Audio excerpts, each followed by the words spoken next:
Saudara, polisi menduga tersangka perempuan pemeran video asusila kebaya merah memiliki masalah kejiwaan atau pengidap bipolar. Dugaan polisi itu berdasarkan pemeriksaan lanjutan serta ditemukannya surat kuning riwayat berobat ke rumah sakit jiwa.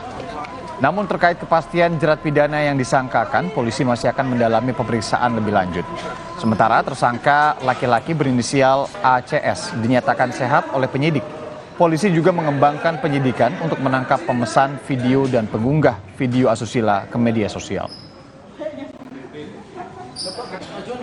Yang bersangkutan ini memang merupakan seseorang yang mempunyai kepribadian ganda. Ini ditunjukkan dari apa? Hasil penggeledahan di tempat yang bersangkutan atau di tempat singgah yang bersangkutan ditemukan ada kartu kuning dan beberapa faktur-faktur tanda berobat di salah satu rumah sakit yang ada di Surabaya.